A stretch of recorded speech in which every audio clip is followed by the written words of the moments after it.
April 1ರಿಂದ SBI ಬ್ಯಾಂಕ್ನ ವಿವಿಧ ATM card ವಾರ್ಷಿಕ ನಿರ್ವಹಣಾ ಶುಲ್ಕ ಏರಿಕೆ. ಈ ವಿಡಿಯೋದಲ್ಲಿ ಕಂಪ್ಲೀಟ್ ಮಾಹಿತಿ ತಿಳಿಸಿಕೊಡುತ್ತೇವೆ.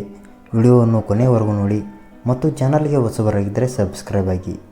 ಸ್ಟೇಟ್ ಬ್ಯಾಂಕ್ ಆಫ್ ಇಂಡಿಯಾ ತನ್ನ ಗ್ರಾಹಕರಿಗೆ ಬ್ಯಾಂಕಿನ ವಿವಿಧ ಡೆಬಿಟ್ ಕಾರ್ಡ್ಗಳ ವಾರ್ಷಿಕ ನಿರ್ವಹಣಾ ಶುಲ್ಕ ಏರಿಕೆ ಮಾಡಲಾಗಿದ್ದು ಏಪ್ರಿಲ್ 1ರಿಂದ ಜಾರಿಗೆ ಬರಲಿದೆ. ಈ ದರ ಪ್ರತಿ ಕಾರ್ಡ್ಗೆ ₹75 ಏರಿಕೆ ಮಾಡಲಾಗಿದೆ. ಪರಿಷ್ಕೃತ ನಿರ್ವಹಣಾ ಶುಲ್ಕ 2024 ಪ್ರಕಾರ ಏಪ್ರಿಲ್ 1ರಿಂದ ಜಾರಿಯಾಗಲಿದೆ. SBI classic, silver, global, contactless debit ಕಾರ್ಡ್ಗಳ ಶುಲ್ಕವನ್ನು ಕೂಡ ಹೆಚ್ಚಳ ಮಾಡಲಾಗಿದೆ. ಪ್ರಸ್ತುತ ಈ ಕಾರ್ಡುಗಳಿಗೆ ₹120 ಶುಲ್ಕ ಮತ್ತು GST ವಿಧಿಸಲಾಗುತ್ತದೆ. ಈ ದರ ಏಪ್ರಿಲ್ 1ರಿಂದ ವಾರ್ಷಿಕ ₹200 ಮತ್ತು GST ಪಾವತಿಸಬೇಕು. ಯುವ gold combo debit card my card ನಿರ್ವಹಣಾ ಶುಲ್ಕವನ್ನು ₹170ನಿಂದ ₹250ವರೆಗೆ ಹೆಚ್ಚಳ ಮಾಡಲಾಗಿದೆ. ಇದರೊಂದಿಗೆ GST ಅನ್ವಯವಾಗುತ್ತದೆ. SBI ಪ್ಲಾಟಿನಂ ಡೆಬಿಟ್ ಕಾರ್ಡ್ಗಳ ಶುಲ್ಕ ₹250ನಿಂದ ₹325ಗೆ ಹೆಚ್ಚಿಸಿದ್ದು GST ಪಾವತಿಸಬೇಕಿದೆ.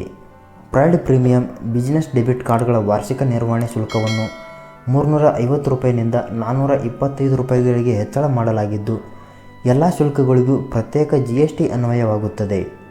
ತನ್ನ ವಾರ್ಷಿಕ ನಿರ್ವಹಣಾ ಶುಲ್ಕಗಳಲ್ಲಿ ಪರಿಷ್ಕರಣೆ ಮಾಡುವುದರ ಹೊರತಾಗಿ ಡೆಬಿಟ್ ಕಾರ್ಡ್ ಹೊಂದಿರುವವರಿಗೆ ವಿತರಣಾ ಶುಲ್ಕಗಳು ಮತ್ತು ಇತರ ಸೇವಾ ಶುಲ್ಕಗಳಲ್ಲಿ ಬದಲಾವಣೆಗಳನ್ನು SBI ಸೂಚಿಸಿದೆ. SBI ಖಾತೆದಾರರು ಪ್ಲಾಟಿನಂ ಡೆಬಿಟ್ ಕಾರ್ಡ್ಗೆ ಅರ್ಜಿ ಸಲ್ಲಿಸಲು ₹300 ಕನಿಷ್ಠ ಪಾವತಿಸಬೇಕಾಗುತ್ತದೆ. ಆದರೆ ಕ್ಲಾಸಿಕ್, ಸಿಲ್ವರ್, ಗ್ಲೋಬಲ್ ಮತ್ತು ಕಾಂಟ್ಯಾಕ್ಟ್ಲೆಸ್ ಡೆಬಿಟ್ ಕಾರ್ಡ್ಗಳ ವಿತರಣೆಗೆ ಯಾವುದೇ ಶುಲ್ಕ ವಿಧಿಸಲಾಗುವುದಿಲ್ಲ. SBI ಖಾತೆದಾರರು ಅಂತಾರಾಷ್ಟ್ರೀಯ ವಹಿವಾಟು ಶುಲ್ಕಗಳ ಅಡಿಯಲ್ಲಿ ATMಗಳಲ್ಲಿ ವಿವರಣೆಗಾಗಿ GST ಜೊತೆಗೆ ₹25 ಪಾವತಿಸಬೇಕಾಗುತ್ತದೆ. ಇತರ ಅಂತಾರಾಷ್ಟ್ರೀಯ ವಹಿವಾಟು ಶುಲ್ಕಗಳು ATM ನಗದು ಹಿಂಪಡೆಯುವ ವಹಿವಾಟುಗಳಿಗೆ ಕನಿಷ್ಠ ₹100 ಮತ್ತು ವಹಿವಾಟಿನ ಮೊತ್ತ 3.5% ಒಳಗೊಂಡಿರುತ್ತದೆ.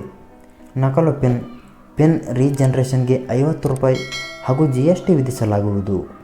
ಈ ಮಾಹಿತಿಯ ಬಗ್ಗೆ ನಿಮಗೆ ಏನೆನಿಸುತ್ತದೆ ಕಮೆಂಟ್ ಮಾಡಿ ಮತ್ತು ವಿಡಿಯೋ ಇಷ್ಟ ಆದರೆ ಲೈಕ್ ಮಾಡಿ.